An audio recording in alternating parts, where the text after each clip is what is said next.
Bom, falar no microfone aqui porque já está gravando, né? Cadê? Ok? Vamos lá, o livro dos Juízes.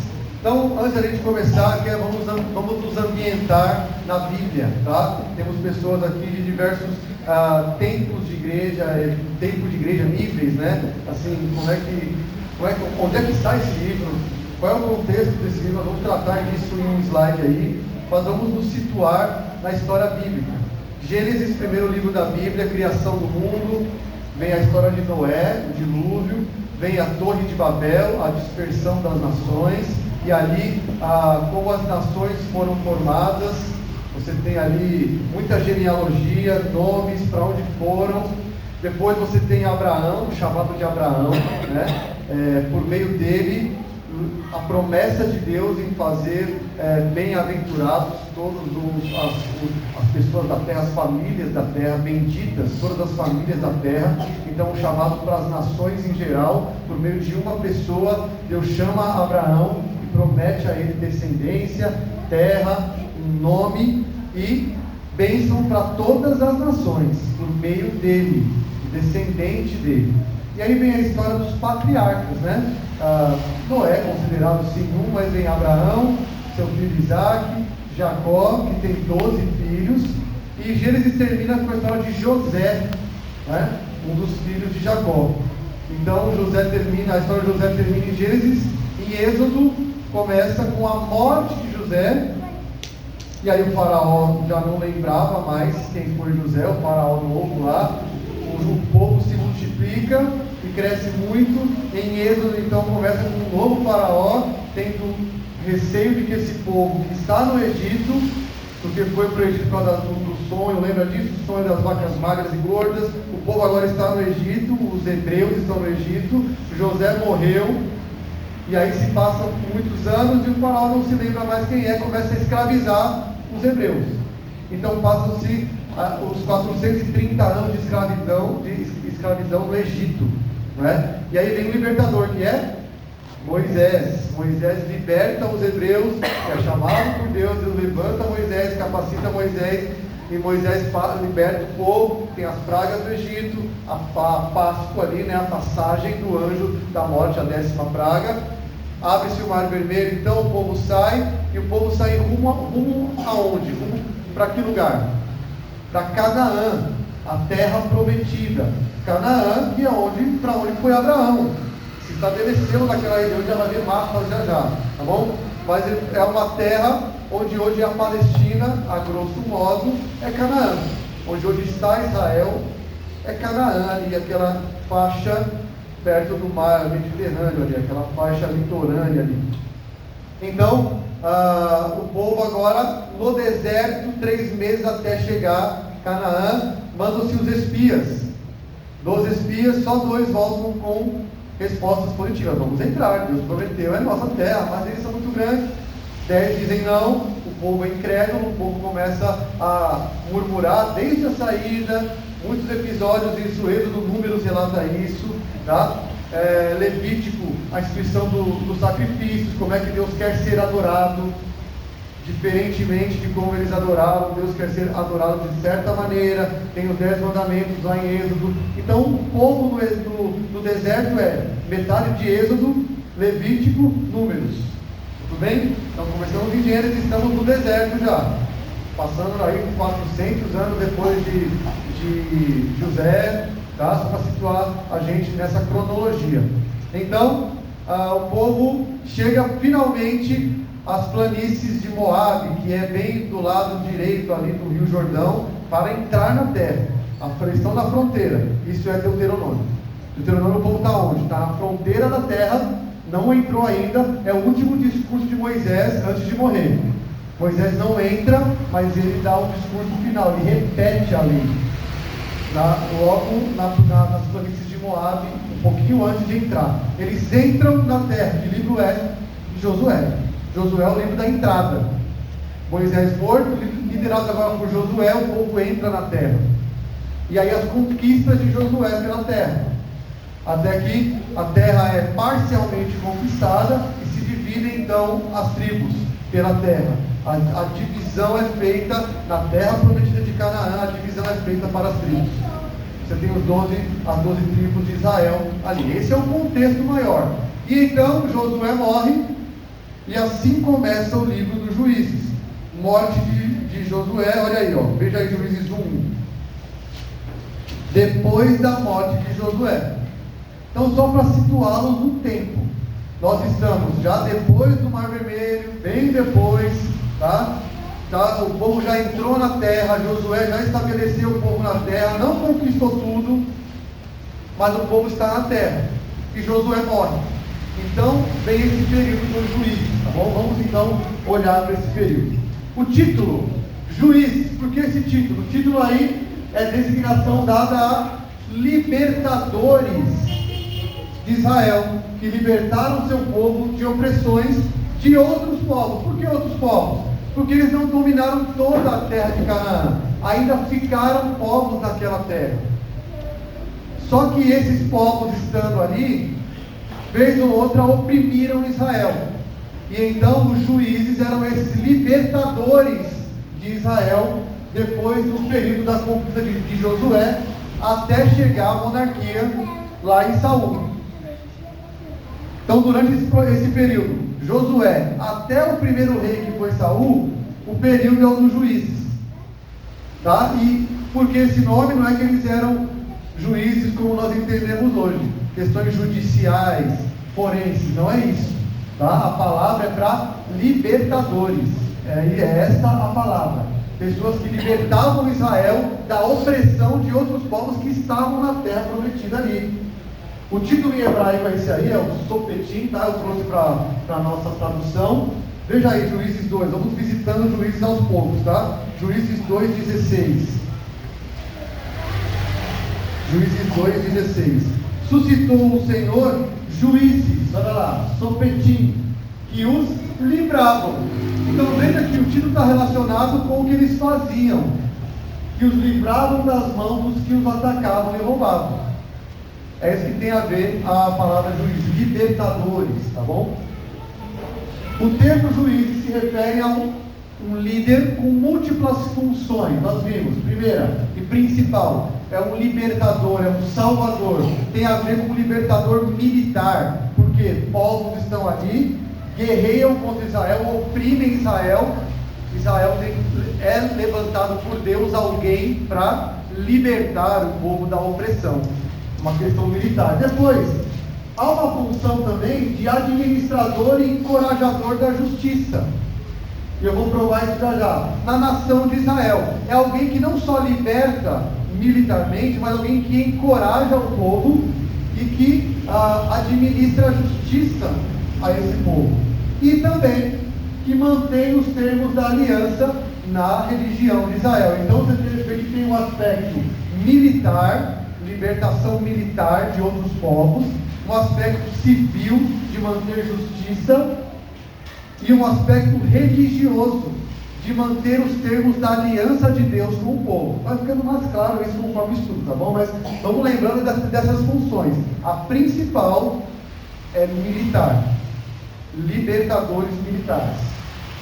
E o segundo qual é? O segundo é administrador da justiça, encorajador de se fazer justiça. É o aspecto civil de um juiz. E o aspecto religioso é de lembrar dos termos da aliança. Tá? Olha só, o propósito, nós vimos, ele era libertar, não é salvar. É isso que quer dizer juízes. E também liderar espiritual e moralmente o povo. Por quê? Olha o que Juízes 2:17 diz. Mas eles não obedeceram aos seus juízes. O 16 diz: então o Senhor suscitou juízes que os livravam das mãos dos que o atacavam e roubavam. Você vê que tem uma libertação militar. Só que o versículo seguinte acrescenta algo que dá para se concluir que eles também eram líderes espirituais. Eles não obedeceram, o povo não obedeceu aos juízes. Pelo contrário, o que fizeram? Ao invés de obedecer, eles se prostituíram com outros deuses e o adoraram. Por esse versículo, o que você entende que o juiz chamava o povo a fazer? Adorar somente a Deus, termos da aliança, administrador da justiça, mas não ouviram, não obedeceram aos juízes e se prostituíram com outros deuses, ou seja, serviram outros deuses na terra. Depressa se desviaram do caminho por onde andaram seus pais, na obediência aos mandamentos do Senhor, e não fizeram como eles. Então, por esse versículo, a conclusão é que um povo que não obedeceu aos juízes foi por um caminho diferente dos pais que obedeceram os mandamentos. Então, também tinha essa função o juiz, uma função de manter os termos da aliança, encorajar a obediência ao Senhor, não só libertar com lutas, ok? Tudo bem? Então, o título: não associe juízes com o juiz de hoje. Tem nada a ver com tribunal, com julgamento de causa de crime. Tem a ver com libertador, com salvador, tá bom? Por exemplo, Otiniel e Eude eram libertadores, chamados de libertadores. Já Sangar, Gideão, Tolá, Jefité e Sansão, a palavra ali é salvadores. Então, há um intercâmbio desse termo para designar um ou outro juiz. Essa é a ideia do título. Ok. Autoria. Quem escreveu esse livro? Então aqui eu vou passar um pouco rápido, porque o foco do estudo é o que nos ensina esse livro, tá? Mas vamos lá. Como é uma introdução, vale se falar. Nós sabemos quem escreveu a carta de Paulo aos Filipenses. Paulo, não é? Tem livros que são mais fáceis da gente saber quem escreveu.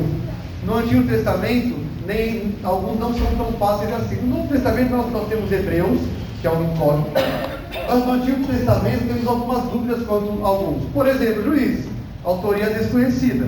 Não dá para bater um martelo em quem escreveu. O nome do autor não é citado no livro.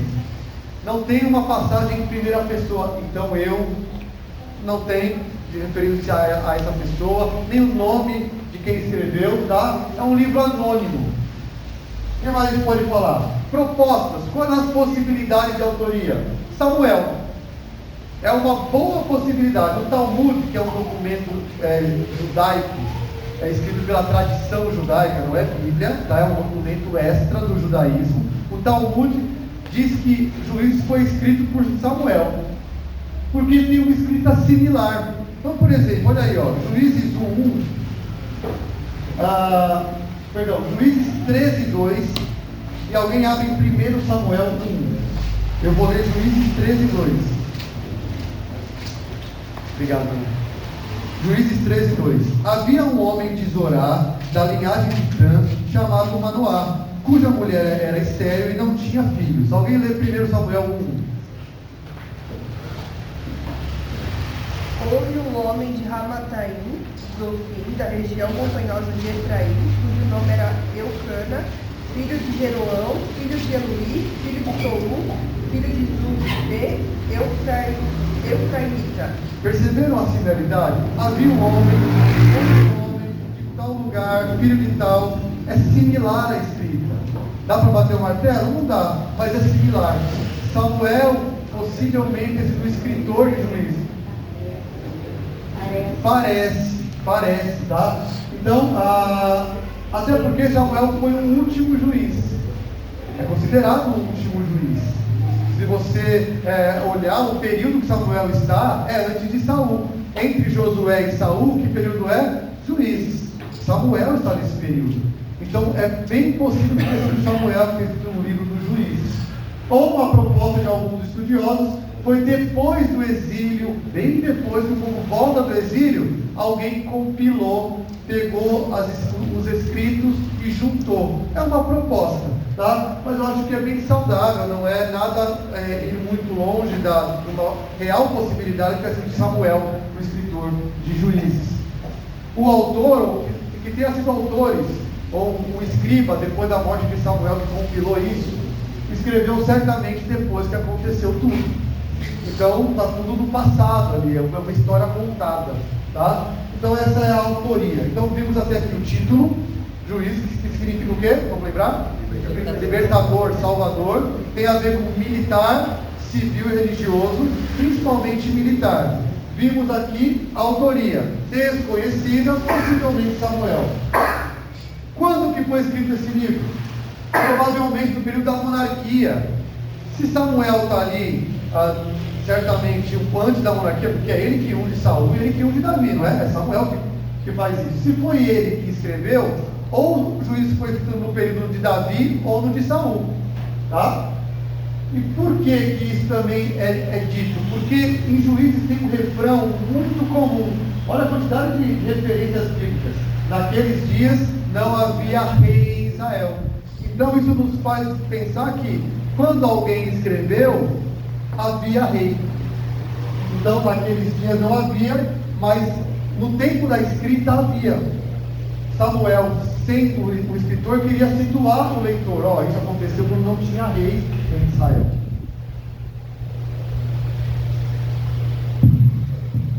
Vamos lá, meu amigo, ajuda aí. E possivelmente também esse livro foi escrito antes de Davi conquistar Jerusalém. Então, Juízes foi escrito antes de Jerusalém ser do domínio de Davi. Por quê? Abre aí Juízes 1, 21.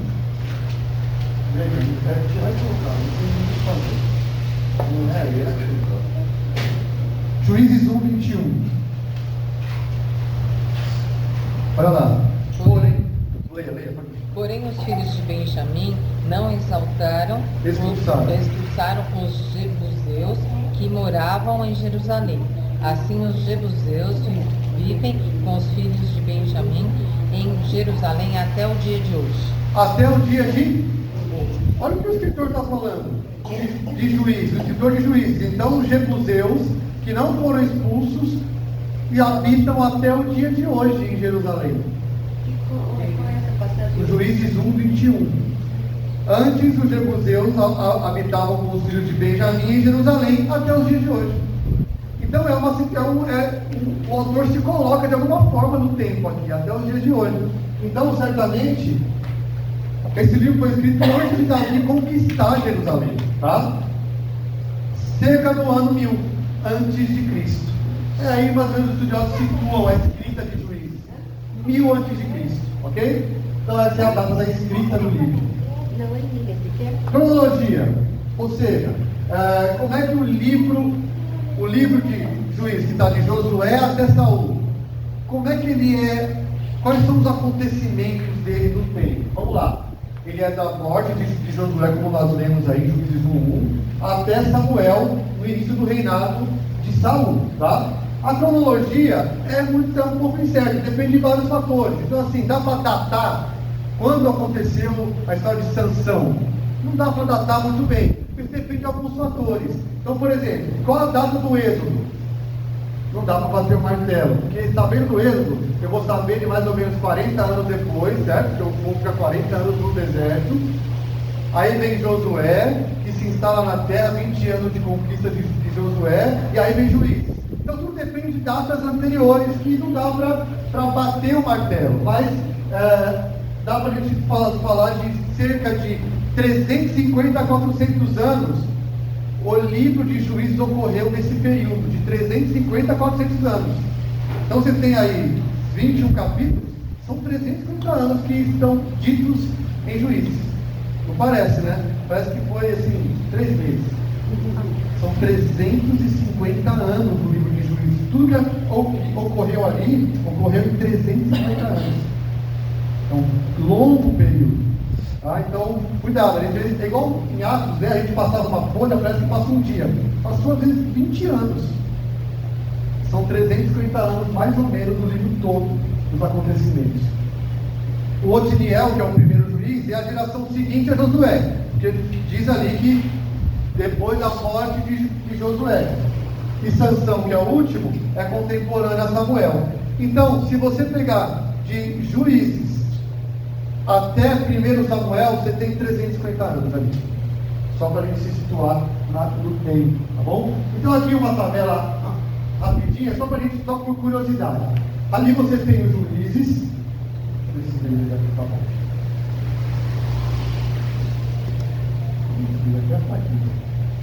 Ali você tem os Juízes, na primeira coluna. Aqui você tem a tribo, vou pegar o analógico aqui. E aqui você tem os anos de juizado, ou seja, os anos, quantidade de anos que esse juiz atuou nesta tribo. E aí, esse estudo pega cada juiz e os anos que ele atuou em cada tribo e soma. Aí dá essa soma aqui.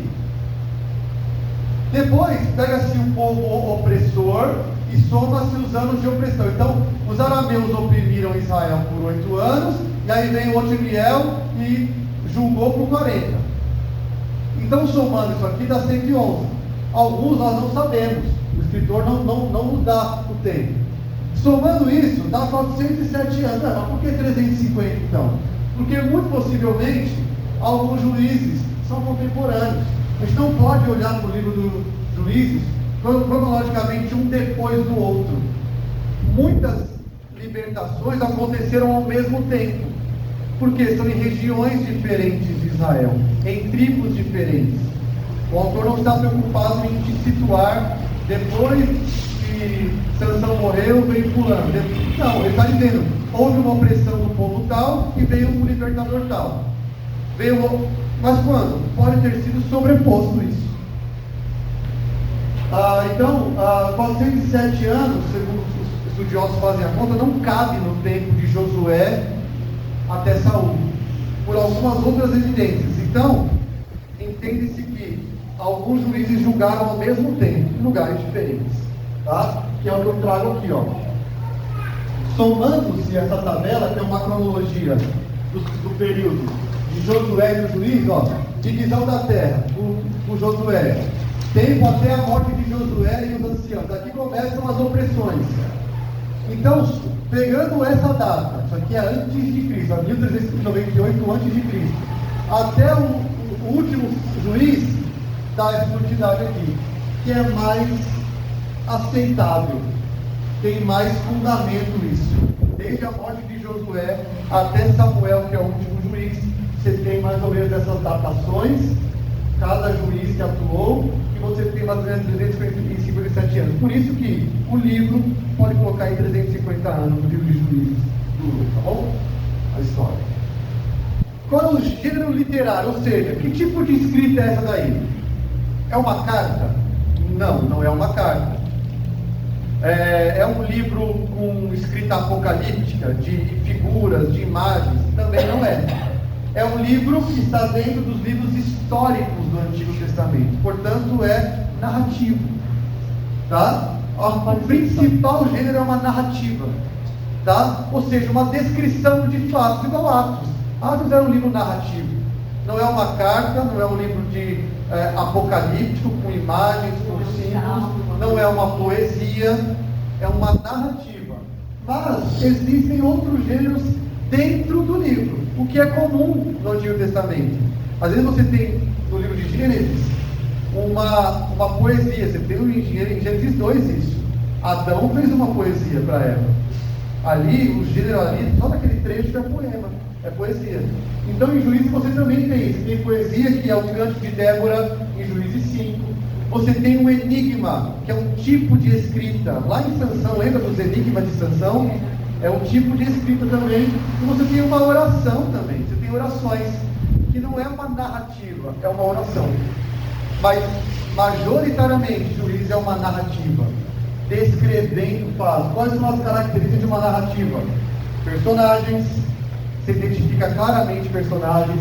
Local, o autor te coloca no local. Tempo, quando aconteceu, por quanto tempo. E o enredo.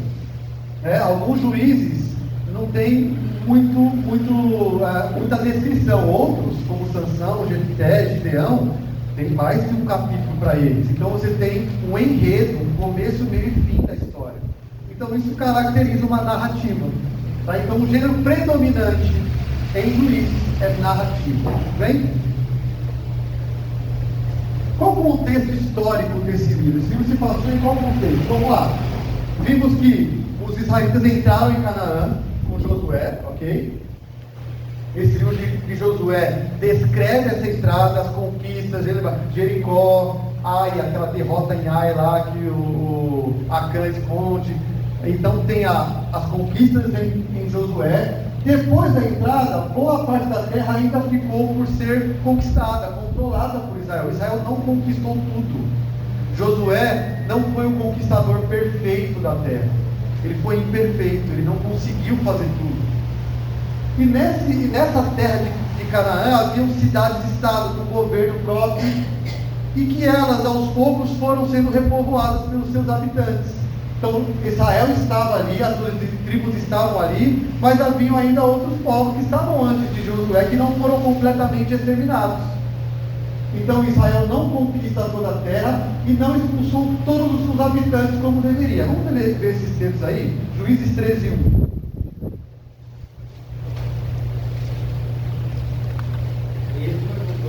Josué 13:1. Perdão, Josué, eu li errado ali. Obrigado. Josué 13:1.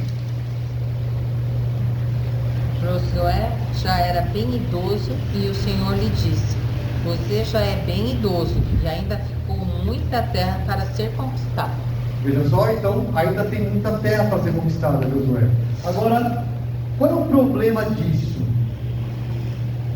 Na lei, quando Moisés escreve Deuteronômio, ele está às portas da terra. E Deus fala com Moisés, para Moisés falar ao povo algumas coisas, algumas condições da aliança, alguns termos importantes.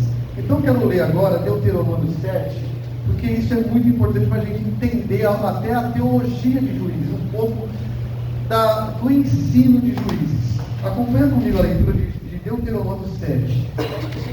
Vou ler de 1 a 11. Então nós vimos que Josué não conquistou tudo, não expulsaram todos. Deuteronômio 7, 1. Quando o Senhor teu Deus te introduzir na terra a qual passas a possuir, e tiver lançado muitas nações diante de ti, os heteus, os gigazeus, os amorreus, os cananeus, os ferezeus, os heveus, os jebuseus, 7 nações mais numerosas e mais poderosas do que tu, e o Senhor teu Deus as tiver dado diante de ti para as ferir, totalmente as destruirá. Não farás com elas aliança, nem terás piedade delas, nem contrairás matrimônio com os filhos dessas nações. Não darás tuas filhas a teus filhos, nem tomarás tuas filhas para teus filhos, pois elas fariam desviar teus filhos de mim, para que servissem a outros deuses. E a ira do Senhor se acenderia contra vós outros, e depressa vos destruiria. Porém assim lhes fareis: derribareis seus altares, quebrareis as suas colunas, cortareis os seus postes ídolos, e queimareis as suas imagens de escultura. Porque tu és povo santo ao Senhor teu Deus. O Senhor teu Deus te escolheu para que lhe fosses o seu povo próprio, de todos os povos que há sobre a terra. Não vos fez o Senhor afeição, nem vos escolheu, porque fosseis mais numerosos do que qualquer povo, pois eres o menor de todos os povos, mas porque o Senhor vos amava, e para guardar o juramento que fizera a vossos pais, o Senhor vos tirou com mão poderosa e vos resgatou da casa da servidão, do poder de Faraó, rei do Egito. Saberás, pois, que o Senhor teu Deus é Deus, o Deus fiel, que guarda a aliança e a misericórdia até 1000 gerações aos que o amam e cumprem os seus mandamentos, e dá o pago diretamente aos que o odeiam, fazendo-os perecer. Não será demorado para com o que o odeia, prontamente o retribuirá. Guarda, pois, os mandamentos, os estatutos e os juízos que hoje te mando cumprir. Resumo, para entender a ordem de Deus: quando você entrar, eles estão na porta da terra. Quando vocês entrarem, exterminem todos os povos ali. Por quê? Qual é o motivo que Deus dá isso? Vai misturar e vocês vão servir aos deuses deles. Lembre-se, Israel é o instrumento do juízo de Deus. Nós não somos chamados a exterminar ninguém hoje, tá? Não somos chamados a isso. Naquele contexto, Israel era um povo, instrumento de Deus para Deus fazer justiça. Aqueles povos sacrificavam crianças, queimavam crianças, adoravam outro Deus, não era ninguém inocente ali. E como Deus nos puniria? Por meio do seu povo. Então a ordem é: entrem e tirem todos, para que não fique resquício, porque vai dar problema. Só que Israel não fez isso. Começou a misturar a religião com os deuses das nações que ainda restaram. Volte lá para Juízes e veja como é que começa o livro. Olha que interessante. Juízes. Antes de ler o 2:13, eu vou ler aqui, ó. 1:21. Acompanha aí. Porém, os filhos de Benjamim não expulsaram os jebuseus. Ou seja, chegaram, mas não expulsaram. Não era a ordem de Deus. Agora vai para o versículo 27. Manassés não expulsou os habitantes de Bet-Sean, nem os de Tanak, nem os de Dor, nem, e vai falando. Então os cananeus permaneceram na terra. 29 de Juízes. Efraim não expulsou os cananeus, habitantes de Gézer. 30, Zebulon não expulsou. Olha o refrão que está sendo dito. As tribos não fizeram o que era para fazer. Deixa aqui. Deixa aqui com a gente. Aliás, a gente pode até viver bem, pode até usar para algumas coisas. Deixa aqui. Não expulsaram. A ordem não era deixa aqui, a ordem é expulsa. E aí deu problema. Agora vê lá Juízes 2:13. Porquanto deixaram o Senhor e serviram a Baal e a Astarote. Quem? Israel. Israel passou a servir a Baal e a Astarote, deuses dos cananeus. Que Deus sabia dessa fraqueza. Eu vou te dizer mais. Deus mandou escrever que isso ia acontecer. Vou te mostrar. Porque podia dizer, não, vocês vão evangelizar todo mundo, né? Não é vocês exato. Vão, né? Não Ali tem é. isso. Vocês vão se perder. Vocês vão se perder se vocês deixarem. Ali é uma conquista da terra, tem todo um contexto de terra prometida para o descendente de Abraão. De não quero mistura, vocês são um povo santo. Você vê que lá em Deuteronômio 7 ele fala, expulsem por quê? Vocês são um povo santo. Tem a ver com o meu nome, vocês. Meu nome está em vocês, Israel. Vocês vão atrás de outros ídolos. E aconteceu. Eles foram atrás de outros ídolos. E Israel era organizado politicamente em tribos. Nós vimos, as 12 tribos. Cada tribo possuía chefe, mas não tinha um governo centralizado. Claro, quem era o governante de Israel? Deus, era uma teocracia, ele era o rei. Só que o povo estava sem liderança forte no meio de outros povos. E aí eu me lembro do pastor Luiz Saião, muito interessante quando ele fala sobre isso. Ele fala que Israel via lá os Baalins, ou os que serviam ao Deus Baal, iam para as Baaladas. Como Deus Baal. O Natan botou nessa piada. Qual que era a Baalada? Qual que era a Baalada? Era prostituição cultural. Porque Baal era o deus da fertilidade. Como é que se cultuava Baal? Com fertilidade humana. Então era promiscuidade no culto a Baal. E aí Israel faz isso. Isso quer dizer que crente não pode ir na balada, é essência. É isso. Crente não deve ir na balada. Final fala por vários motivos. Aqui a baulada é outra, tá? Por alguns outros motivos. Agora, as tribos viviam como achavam que devia viver. Isso também é um refrão muito forte. Cada um fazia o que achava que era reto aos seus próprios olhos. Isso era um refrão de Juízes. Cada um fazia o que achava que era certo.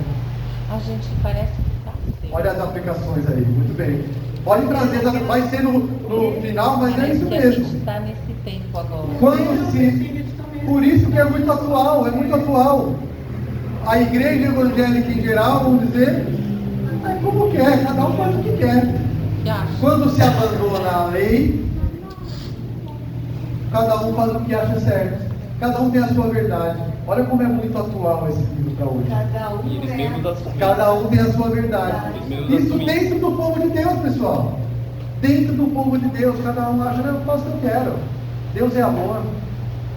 A graça é graça barata, né? Jesus me ama. Jesus me ama. E cada um acha que faz com...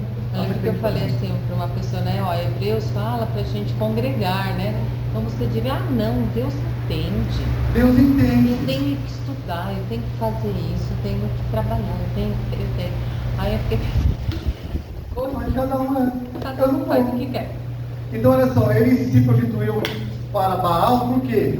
Nós precisamos plantar, dependemos de plantação. Rapaz, não está chovendo. Vai confiar em Deus? Não, vamos para Baal. Porque é assim que os povos aqui fazem. Olha o perigo do povo do lado fazendo. Eles fazem assim, vamos tentar, né? Mais um, vai que dá certo. Se prostituíram com Baal. Então o povo entra nisso. Esse é o contexto. Agora vamos ver Vai, corre para tudo que é santo. Corre para tudo que é santo. Vai para tudo que é santo. Apela para tudo que é coisa. Agora veja aí, o resumo do contexto. Juízes 2. Aqui o escritor dá um resumo muito bom do contexto. Juízes 2, a partir do versículo 6. Havendo Josué despedido do povo, ele está voltando até Josué. Josué despede o povo, foram-se os filhos de Israel, cada um a sua herança, para possuírem a terra. Então, Efraim foi para a sua terra de herança, Judá, Zebulon, Azer, Naftali, cada um foi para a sua herança. Josué falou: pessoal, estou morrendo, vão ocupar as suas heranças. Versículo 7 do capítulo 2. Serviu o povo ao Senhor todos os dias de Josué, e todos os dias dos anciãos que ainda sobreviveram por muito tempo depois de Josué, e que viram todas as grandes obras feitas pelo Senhor a Israel. Então veja, anciãos que viram as obras do Senhor estavam vivos, e o povo serviu a eles com esses anciãos aí. Imagina o que eles viram de Deus. Nós vimos as maravilhas de Deus no deserto, o maná que caiu, as codornizes, a água. Nós vimos, tinha uma geração que tinha visto isso. Faleceu Josué, filho de Nun, servo do Senhor, com a idade de 110 anos. Sepultaram no limite da sua herança, em Timnat-Heres, na região montanhosa de Efraim, ao norte do Monte Gás. Foi também congregado a seus pais toda aquela geração. Então agora a geração morre. Josué morre, agora a geração morre. E outra geração após eles se levantou, que não conhecia o Senhor, nem tampouco as obras que fizera Israel. O que aconteceu? Ninguém passou um por. Ninguém leu Deuteronômio 6, que era para colocar nos umbrais da porta, para colocar aqui, para ensinar o filho. Abandonaram o Senhor. Olha as consequências de se abandonar os caminhos do Senhor. Uma geração que não conhecia o Senhor mais. Olha lá. 11. Então fizeram os filhos de Israel o que era mal perante o Senhor, pois serviram aos Baalins. Deixaram o Senhor, Deus de seus pais, por tiraram da terra do Egito, e foram-se após outros deuses, dentre os deuses das gentes, dos gentios, que havia ao redor deles, e os adoraram, e provocaram o Senhor a ira, porquanto deixaram o Senhor e serviram a Baal e a Astarote, pelo que a ira do Senhor se acendeu. Lembra de Deuteronômio 7? O que o Senhor falou? A minha ira vai se acender. Expulsem. Se deixar, vocês vão se misturar e eu vou ficar irado. Está dito, está cumprido aqui. Pelo que a ira do Senhor se acendeu contra Israel e os deu na mão dos espoliadores que os pilharam, que os atacaram, e os entregou nas mãos dos seus inimigos ao redor, e não mais puderam resistir a eles. Porque por onde quer que saíam, a mão do Senhor era contra eles para o seu mal, como o Senhor lhes dissera e jurara. Estavam em grande aperto. Deuteronômio 7. Deuteronômio 7 cumprido aí. Completamente cumprido. 16. Suscitou o Senhor juízes que os livraram da mão dos que os atacavam. Contudo, não obedeceram aos seus juízes. Ao contrário, se prostituíram após outros deuses e os adoraram. Depressa se desviaram do caminho por onde andaram seus pais na obediência dos mandamentos do Senhor e não fizeram como eles. Quando o Senhor lhes suscitava juízes, o Senhor era como juiz e os livrava da mão dos seus inimigos, todos os dias daquele juiz, porque o Senhor se compadecia deles ante os seus gemidos, por causa dos que os apertavam e oprimiam. Acontecia, porém, que falecendo o juiz, adivinha? Falecendo o juiz, reincidiam e se tornavam piores do que seus pais, seguindo após outros deuses, servindo-os e os adorando. Nada deixavam das suas obras, nem da obstinação dos seus caminhos. E a ira do Senhor se acendeu contra Israel e disse: porque esse povo transgrediu minha aliança, que eu ordenara a seus pais, e não de ouvido a minha voz, também eu não expulsarei mais de diante de nenhuma das nações que Josué deixou. Então eu não expulso mais ninguém. Vai ficar. Para que por elas, por Israel a prova, se guardará ou não o caminho do Senhor como seus pais guardaram. Assim o Senhor deixou ficar aquelas nações e não as expulsou logo, nem as entregou nas mãos de Josué. Então aqui você vê graça, justiça, soberania. Você tem um resumo de juízes aqui. Misericórdia bastante, não é? Só que tem justiça. Ele pune Você tem aliança, ele é fiel à aliança. Eu disse que eu ia fazer e faço. Você tem soberania, eu que mando os opressores e eu que mando o libertador. Você tem Deus se revelando nesses versículos aí de maneira impressionante. Os atributos de Deus. Tudo bem então o contexto? Alguns aspectos literários então.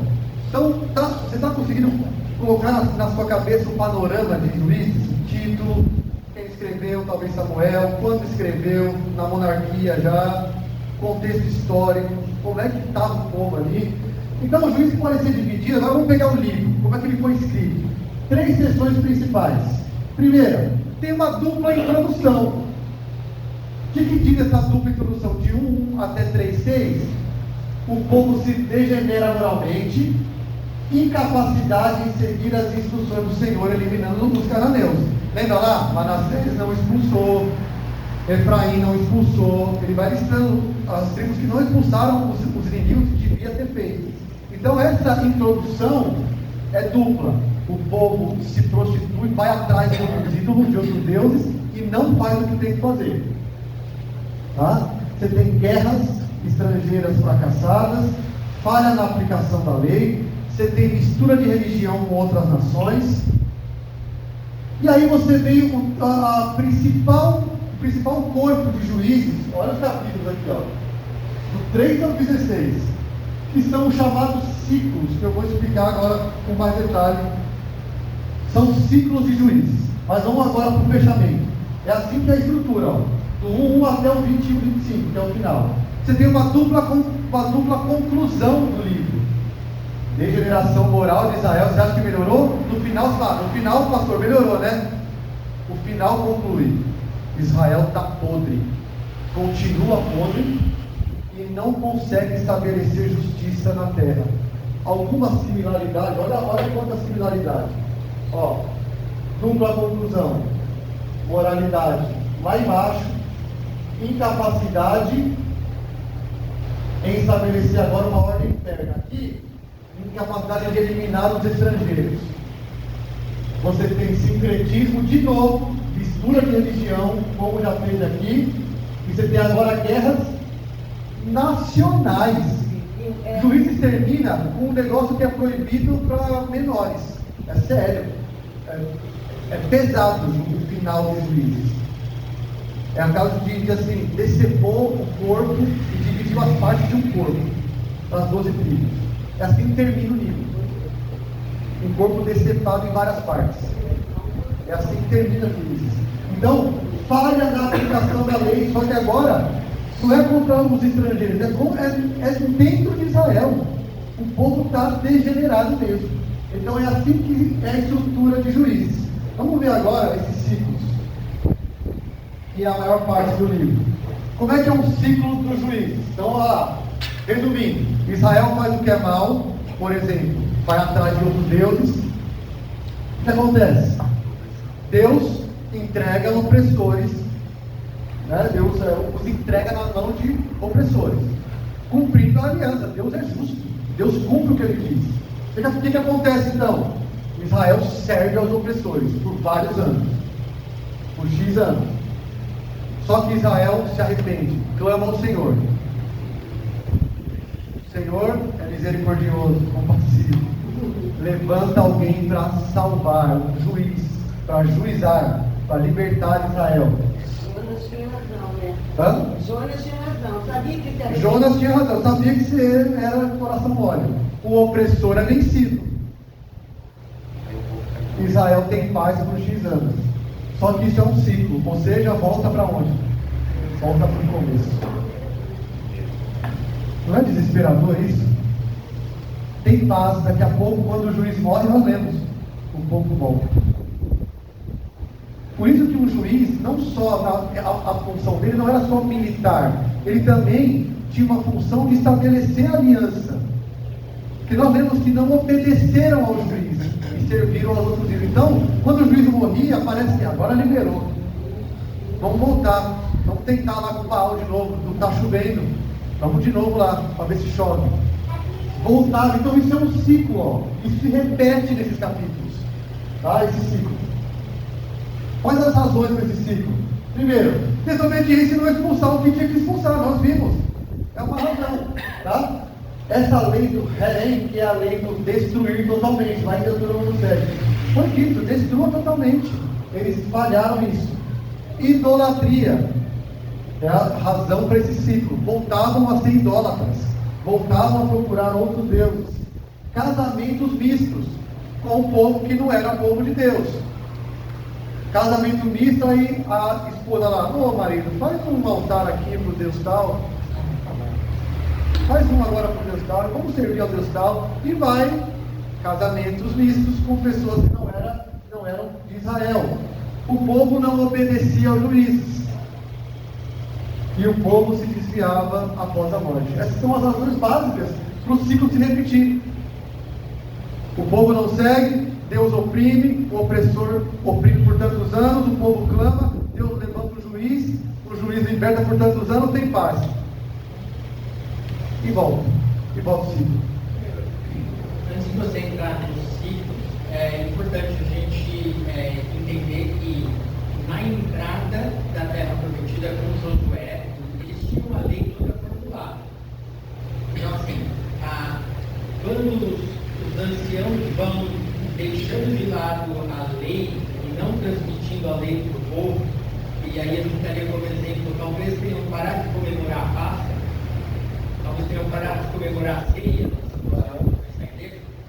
vai afastando a essência do servir a Deus, dos mandamentos os morais, né? Os 10 mandamentos morais. E aí o que vai acontecer? Por desobediência à lei, ou por não seguir a lei, juntando, e aí você vê todos os problemas estão ligados à desobediência à lei, estão ligados. Você vai entrando no ciclo. E aí eu vou fazer só um spoiler final para você. Eu consigo olhar Juízes olhando para Romanos 1. Por quê?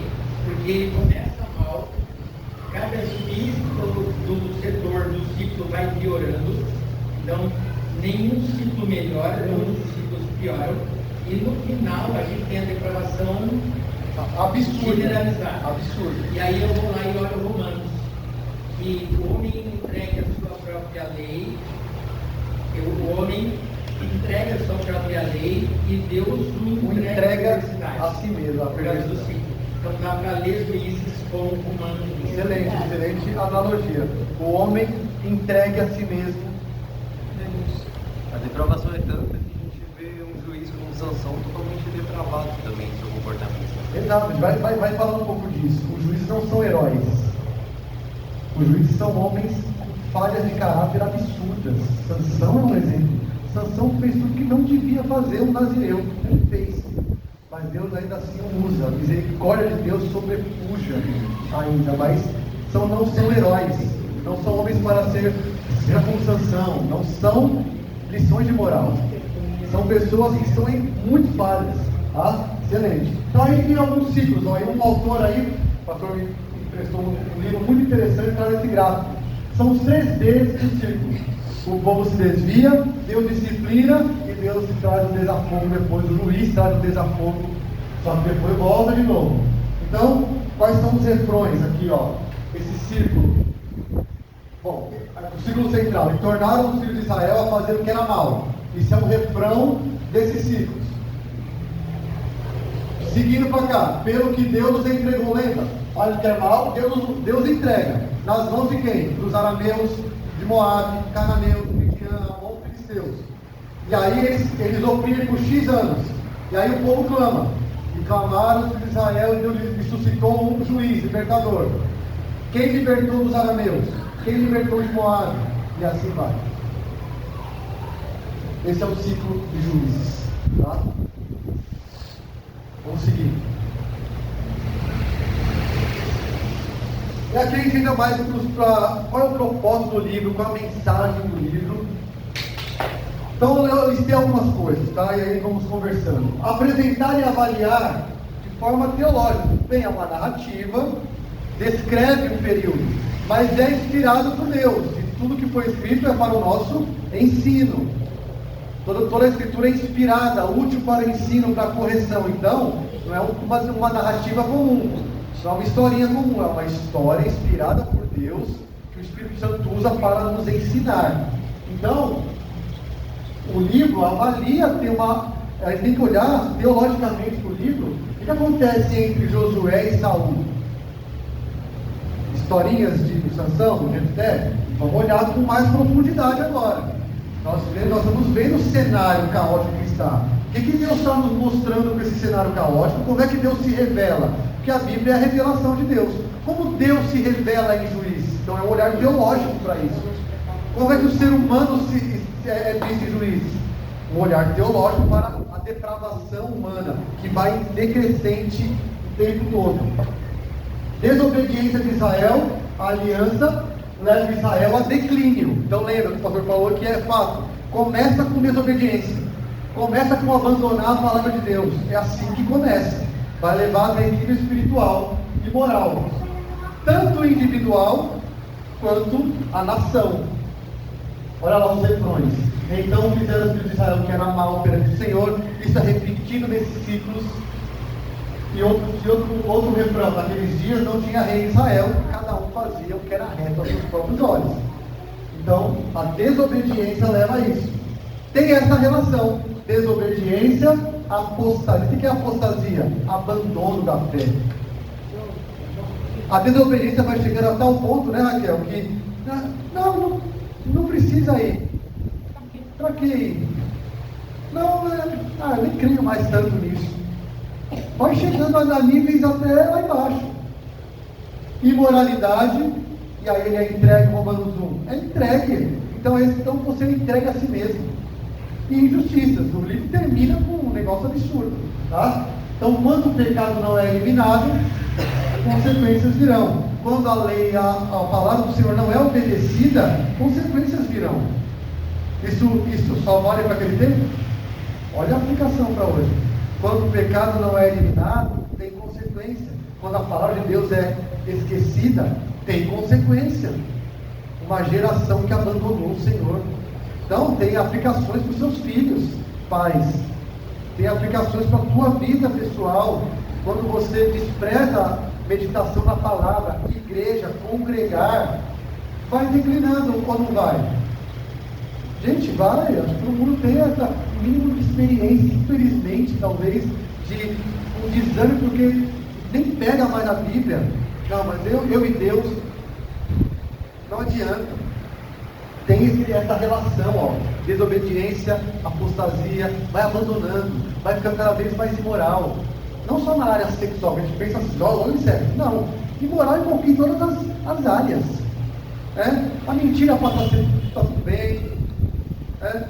Inveja, vai quebrando os mandamentos todos tranquilamente, sem a consciência para ser cauterizada, porque está abandonando. Eu já vi, é triste falar, mas os crentes fugindo do serviço, sabe, o chefe saiu, ele sai também, umas coisas assim que pensando na vida, né? Abandonando uma visão bíblica do trabalho, vai ser um péssimo funcionário. Então vamos lá. Liderança espiritual foi incapaz de manter a obediência. Então isso é uma mensagem que o texto do livro traz. Como uma das mensagens é a incapacidade de uma liderança de promover justiça, de manter obediência à aliança. O livro todo nos evidencia isso. E outra mensagem, graça, misericórdia, de Deus, evidente diante da imoralidade, da apostasia. Quando tem arrependimento, quando o povo clama ao Senhor em arrependimento, Deus se volta para os seus para socorrer. Tá? E aqui eu trago duas citações. O propósito principal do livro parece ser demonstrar a necessidade de Israel de uma liderança espiritual unificada que mantenha a nação fiel à aliança, desfrutando assim das suas bênçãos. Então, o Carlos Oswaldo, esse autor, diz: me parece que o propósito do livro é uma liderança precisa chegar. Um líder precisa chegar para que o povo, você vai guiar o povo à obediência e a unificar esse povo. Está muito solto. Que não é Saúl, é Davi. Que não, exatamente, vai ser Davi. Não, é porque logo depois de Juízes vem a monarquia. Saúl, mas na verdade vem Davi, que é da tribo de Judá, que nasceu em Belém. Aí tem um spoiler pro final, né? Quem que é essa liderança que vai dar ao povo de Deus a capacidade de vencer inimigos? Tem uma liderança maior do que qualquer um aí que vai chegar. Então tem um spoiler aí, tá? E aqui o livro descreve a Só para voltar para esse spoiler, a gente lembrar que o livro de Ruth foi provavelmente escrito dentro desse contexto de Juízes, porque a história de Ruth, na verdade, foi dentro desse contexto. Desde porque leia aí, Ruth 1. Eu vou ler, Ruth 1. Nos dias em que julgavam os juízes, isso é Ruth. Ruth 1. No dia em que julgavam os juízes, houve fome na terra, e um homem de Belém saiu para. Ruth está no livro de Juízes. A Ruth está nesse contexto. E aí dá para entender um pouco por que eles fugiram de Belém, da casa do irmão, para procurar tão enjoado. Mas no final, o livro de Ruth fecha uma genealogia de Davi. Ruth é bisavó de Davi? Acho que é bisavó, né? Ou avó ou bisavó? Acho que tem Bisavó de Davi. É vó de algum nível de Davi. Ruth é vó de Davi. Então olha lá. O livro descreve a degradação de Israel, sua canaanização, né? Não é canonização não, é canaanização. O que é? É um mundanismo, em outras palavras. O livro descreve um mundanismo, a mundanização de Israel. E é claramente concebido para instruir o leitor sobre as consequências da infidelidade da aliança para com Deus e sua lei. Embora a degeneração de Israel desafie diretamente o governo de Deus, não pode desfazer o reino do soberano Senhor. Então tudo em Juízes é para assim, Deus falar, quer saber? Todo mundo acabou o mundo. Mas Deus não faz isso. Eu reino aqui. Eu vou levantar o libertador. Eu é que levanto a salvação. Eles deviam falar que esse mundo está perdido. E aqui é o final, principais temas teológicos, vou passar rápido porque eu quero chegar nas aplicações finais e nas conclusões finais. Eu vou mandar isso para vocês, vou pôr lá no grupo do boletim, fica anotado aí, mas eu vou para falar depois, né? Por isso que eu não falei, você prestar atenção. Principais temas teológicos. Liderança levantada por Deus. É Deus que provê a libertação. Isso é um tema teológico. É Deus que está provendo a libertação. O Espírito do Senhor, vamos ver que o Espírito do Senhor se aposta, uma maneira do Antigo Testamento, o Espírito de Deus capacita homens temporariamente para exercer uma função. A apostasia, ou seja, o abandono de Israel e o caráter do Senhor, de Yahvé, justo, soberano e misericordioso. Vou passar bem rápido agora. Tá? Posso voltar quando volta aí? Fala. Ele levanta não só a liderança, mas ele levanta também o opressor. O opressor, que está dentro da soberania. Nós lemos lá. Eu vou levantar e eu vou libertar. Então, um livro de que fala Deus é soberano, inclusive em punir o seu povo. Deus levanta o opressor por causa da fidelidade dele e a aliança dele. Ele disse que isso aconteceria. Lá ainda em Deuteronômio 7. Então, veja lá, a função de um juiz possui particularidades.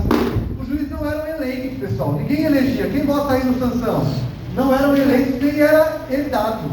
O pai de Jefité foi juiz? Não era herdado e nem eleição. Tá? Eles não eram designados por um oficial. O juiz não era empossado em público.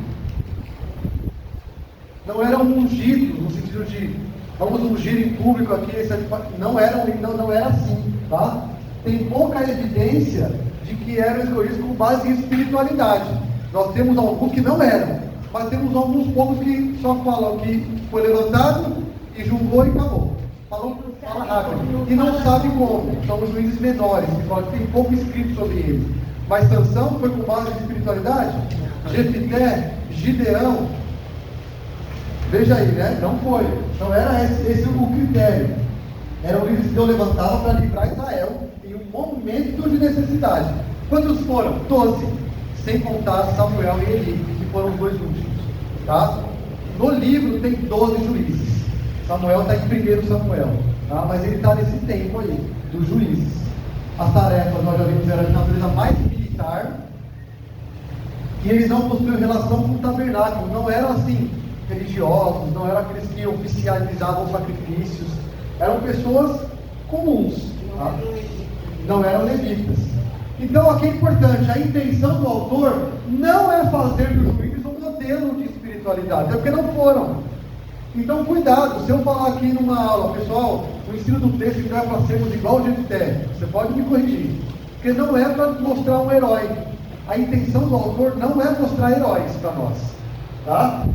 Ainda que eles tivessem expressado fé, lembra lá na galeria dos heróis da fé, o autor de Hebreus fala, e o que falar de Gideão, Jefté, Sansão? Ele cita juízes, ou seja, eles expressaram fé, mas eles não são para ser colocados em um pedestal, a ponto de dizer, seja como fulano.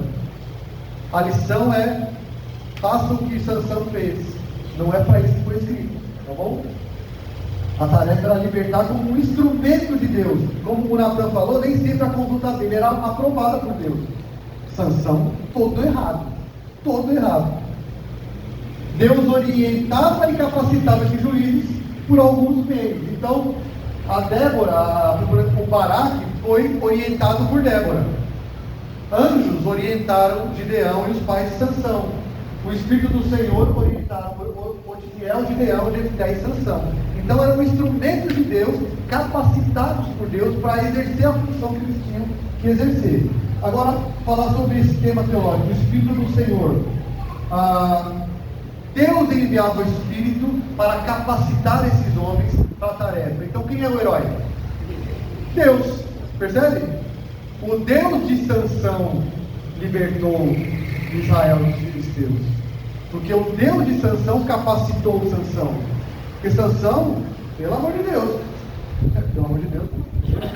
o Espírito capacita para a função. Então a gente tem uma ação do Espírito diferente de Pentecostes, tá? Não desceu sobre toda a carne, não habitava nesse sentido no Novo Testamento. Aqui é um assunto para fazer uma semana de Espírito Santo no Antigo Testamento. É uma semana de conferência aí. Mas aqui, só para resumir, o Espírito do Senhor habitava para uma função específica, capacitava para uma tarefa. Essa era a função aqui, tá? Então, o Espírito concedia autoridade para ele. E não havia liga nacional. Então, quando alguém reunia um povo para lutar, entendia que o Senhor o estava capacitando. E aí o Espírito do Senhor era essa evidência. A apostasia nós já vimos, tá? Vou passar rápido aqui. O monoteísmo de Israel era algo recente para Israel, isso não justifica nada, porque eles saíram de um Egito cheio de deuses, aprenderam a cultuar um só Deus no deserto e chegaram numa terra cheia de deuses de novo. Não justifica, tá? Eles tinham a lei escrita, tinham homens para ensinar, desobedeceram. Então, eles deviam adorar a um só Deus. Só que chegam lá, você tem uma terra cheia de Deus. Deus da chuva, Deus da plantação, Deus da colheita, Deus do mar. Você tem adivinhações na terra lá, os agoureiros, os adivinhos. Vamos recorrer. É muito recente o monoteísmo, mas é muito claro para eles quem devia adorar. 10 mandamentos. Eu sou o único Deus. Somente é o Senhor, só a mim. O Senhor é o único Deus. Tá? Tudo isso da terra de Canaã é incompatível com o monoteísmo de Israel. Só para a gente, só você liga aí, só para a gente lembrar que Deus tirou o povo de Israel, depois levou mais de 60 anos para tirar, Deus tirou o povo do Egito, levou mais de 60 anos para tirar o Egito do povo, matando a geração, eliminando a geração que veio com mais bagagem do monoteísmo para entrar em Canaã. Então, assim, eles estavam, no mínimo, um pouco mais preparados do que os a geração que saiu. Um pouco mais. Exato. Né? Mas mesmo assim, ainda a influência enorme de um povo politeísta. Como eu disse, não justifica, mas explica um pouco aquela quedinha, sabe? A quedinha, puxa, pode ser que Baal resolva essa plantação que não acontece logo. Vamos lá. Tem mais 10 minutos, gente. Sozinho então. Quando Israel entra em Canaã, as religiões cananeias que não foram expulsas estão lá. E influenciam o conceito sobre divindade. E o último tema principal. Deus é justo. Por quê? Porque ele cumpriu a aliança dele, né? Israel desobedeceu os preceitos, teve punição, como a aliança previa. Não se pode quebrar a aliança e não ter consequência. Disciplina, então, o Juízes é um livro que ensina a disciplina de Deus. Santidade do povo reflete o caráter de Deus, por isso que Deus disciplina. Nós aqui, igrejas do Senhor, honramos o nome de Jesus Cristo. Se deixar livre aqui, estamos desonrando a Jesus. Por isso que uma marca de uma verdadeira igreja, se estão aprendendo em eclesiologia, é disciplina. Porque a honra do nome de Cristo está aqui em nós também. Vou viver de qualquer jeito e não vai ter consequência nenhuma? Não. É a minha honra que está em jogo, o Senhor diria. Precisa ser punido para ser exemplo. Israel não foi capaz de construir toda a terra, por vários motivos. Isso já estava na soberania do Senhor. Olha esse texto aí, Deuteronômio 31. Olha como, acho que você falou, né? Deuteronômio 31. Sabe falar? Não acredito que Deus já falou isso. Disse o Senhor a Moisés: eis que estás para dormir com teus pais. Ou seja, você vai morrer, Moisés. E este povo se levantará e se prostituirá, indo após outros deuses estranhos na terra para cujo meio vai, e me deixará, e anulará a aliança que fiz com ele. Nesse dia minha ira se acenderá contra ele, desampará-lo-ei e dele esconderei o rosto para que seja devorado. E tantos males e angústias o alcançarão, que dirá naquele dia: não nos alcançaram esses males, por não estar nosso Deus no meio de nós. Vocês entenderam o texto, gente? Deus fala: mas você vai morrer. Esse povo aí vai estar na terra, eles vão seguir deuses estranhos, eles vão se prostituir com outros deuses, eu vou ficar irado, eles vão falar: abandonamos Deus. Deuteronômio 31. Coitado do Moisés. Você imagina o Moisés escutar isso e não entrar na terra? Ele deve ter passado por isso. Tanta coisa E Deus fala: eles vão me abandonar, Moisés. Eles vão atrás de outros deuses. Então, soberanamente, Deus usa os cananeus para provar as gerações. Eu vou entregar vocês para eles. Eu vou levantá-los para punir vocês. Mas também, soberanamente, Deus levanta libertadores, juízes, sábios de caráter. Mas a solução está em quem? No Deus que zela pelo seu povo. Deus disciplina, como prevê a aliança, mas não tira sua mão de misericórdia. Deus ouve o clamor, o sofrimento, porque Israel não poderia ser eliminado. Se Israel fosse eliminado, quem não viria? Jesus. Não é? Olha aí. Se Israel fosse eliminado, não viria a promessa de Gênesis 3. Então está tudo ligado, gente. O descendente de Abraão não viria se Israel fosse eliminado ali. Então Deus está cumprindo a promessa de Gênesis 3:15. Vai ter um descendente que vai ferir. Então a constância da misericórdia salta mais aos olhos, porque não é possível que Deus então eu sou paciente, eu sou misericordioso. Pessoal, isso não é aval para a gente, mas olha só. Mas tem as consequências. Vai colher consequência. Vai colher consequência. Não tem jeito. Juízes provam que a misericórdia de Deus nunca é sobrepujada pelo pecado humano. Onde abundou o pecado, superabundou a graça de Deus. Não é a carta branca para pecar, tem consequência. Mas arrependa-se, corra para Deus. Ele é de misericórdia. Deus graciosamente liberta Israel, não importa quão falho eram os juízes. Vou pular aqui, e agora no final. Como é que o juiz está nessa grande história da grande guarda-chuva chamado Bíblia? A Bíblia é um guarda-chuva de uma história só. História da redenção.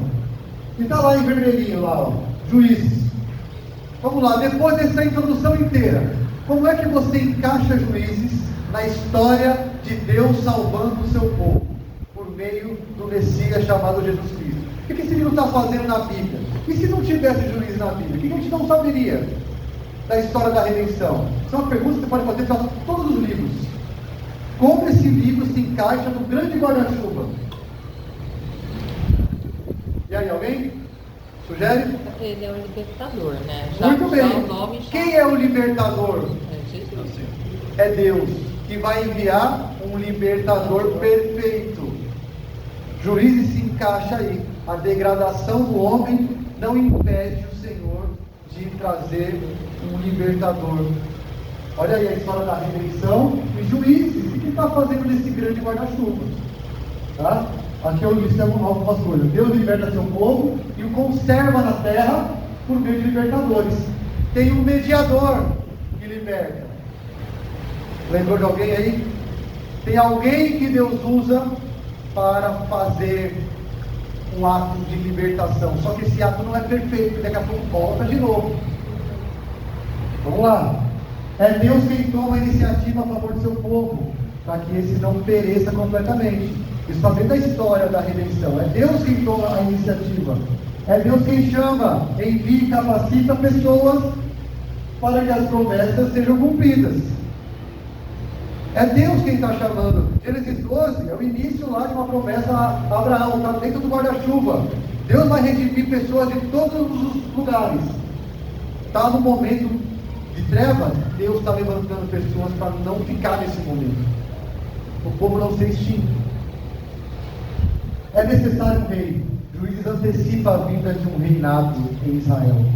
Lembra lá? Um dos propósitos é: o povo precisa de um líder forte que unifique o povo e que volte para a aliança. O povo precisa disso. Está todo mundo perdido, fazendo cada um que acha reto. Precisa de um rei. Por meio das libertações, Deus estava preparando e preservando o seu povo para o Messias da tribo de Judá. E para finalizar, já dei muito spoiler, agora vocês vão falar. Como é que eu vejo Jesus nesse livro? Porque Jesus falou lá em Lucas 24 para os discípulos da casa de Emaús: ó, seus tolos e tardos de coração, vai entender tudo que os profetas falaram. É sobre mim, não é? É sobre mim. Tudo que foi escrito aponta para ele. Como é que os Juízes apontam para Jesus? Vamos lá, agora vocês sabem. Como que você pode ver Jesus em Juízes? Percebeu que não é um livro de heróis? Percebeu que a última coisa que ele pode tirar é lição de moral nesse sentido. Não faça isso, faça claro, temos lições, obedeça. Mas existe algo maior ali sendo dito. Obediência é muito importante. As consequências de desobedecer, muito importantes. Agora, eu preciso ver alguém nesse livro. Esse livro está me mostrando, Deus está me mostrando alguém nesse livro. Vamos lá? Último slide. Jesus é o libertador, é um salvador perfeito, sem falhas de caráter, eterno. Ele liberta para sempre. Conhecereis a verdade, e a verdade vos libertará. E é para sempre, não tem volta. Jesus foi enviado e capacitado por Deus. O Espírito do Senhor me ungiu para. Ele foi capacitado pelo Espírito de forma perfeita para realizar salvação, libertação perfeitas e eternas e garantidas. Então, o Juízes clama por alguém maior, não é? Porque o livro termina numa derrocada pior. Juízes clama por um libertador maior do que todos. Esse é um dos aspectos que Juízes aponta para Jesus. Precisamos de um libertador maior. Jesus é o rei, governante perfeito, que reina sobre o seu povo de forma perfeita. É ele que é o governante forte, que une o seu povo. Juízes é o rei por quem o livro de Jesus é o rei por quem o livro clama. Veio Saul, veio Davi, falho. Veio Salomão, falho. Tem um rei maior que esse. Juízes está clamando por esse rei. Jesus é a provisão final de Deus, para que todo aquele que nele crer não pereça, mas tenha a vida eterna. Juízes nos diz: vocês precisam de um Salvador que liberte do pecado, da opressão do pecado. e você nunca mais volta a ser escravo. É isso que Paulo fala em Romanos 6. Se estão libertos, não sirvam ao pecado como escravos. Vocês foram libertos pelo juiz superior, pelo libertador perfeito. Vocês podem vencer as batalhas em Jesus, não pelos seus méritos, no poder do Espírito que foi dado por Deus. A gente vai trabalhar os mapas durante as aulas, mas aqui a gente tem desse lado um mapa onde os juízes agiram e aqui os mapas das 12 tribos. Então você vai ver aqui Sansão, Otiniel, você vai ver onde os juízes julgaram, né? Ó. Sansão está aqui. Ele está aqui embaixo, perto de Benjamim, ó. Belém está aqui, ó. Sansão julgou mais ou menos aqui. Tá? Então lá, vamos ver. Gideão, ó. Gideão julga lá em cima, tá vendo? Então, geograficamente, eles atuam em lugares diferentes, em tribos diferentes. Podem ter tido dois, ao mesmo bem tempo. longe um do outro. Podem ter se sobrepostos as datas. Por isso que E as 350 histórias foram juntadas. não necessariamente cronologicamente. Tá? Então, ó, Débora julga aqui em Betel, ó, está na tribo de Efraim. Então, a gente vai vendo Baraque julga lá em cima, ó, Naftali. Jefté, ó, Jefté julga aqui, está lá do Rio Jordão, na tribo de Manassés.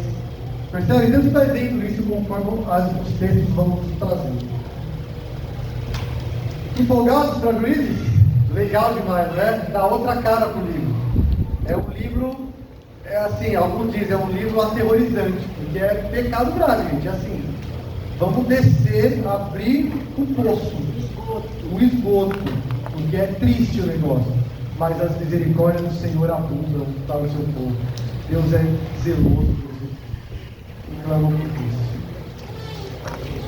É isso, tá bom? Pastor, encerra para nós aqui, venha à frente orar. E que Deus nos ajude nessa empreitada nova. Temos agora um panorama muito claro de juízes. Semana que vem, juízes 1. Vamos começar a trianar no começo. Tá bom? Começar no começo. Que Deus nos abençoe e nos ajude nessa empreitada em juízes. Muitas aplicações para nós. Senhor nossos pais, nós agradecemos mais uma noite, podemos estar aqui, aprendendo um pouco mais da tua palavra e abrindo, ó Pai, nossas mentes. Pedimos a iluminação do teu Espírito Santo para o pastor Guilherme, para nós todos que estamos acompanhando e acompanharemos os estudos, para que essas verdades possam falar aos nossos corações e consigamos sempre enxergar que tu tens propósito nos Espíritos e ajudar-nos, ó Pai, a termos uma vida mais santa. Guarde-nos, é o que nós pedimos em nome de Jesus. Amém. Minha voz não continua mesmo.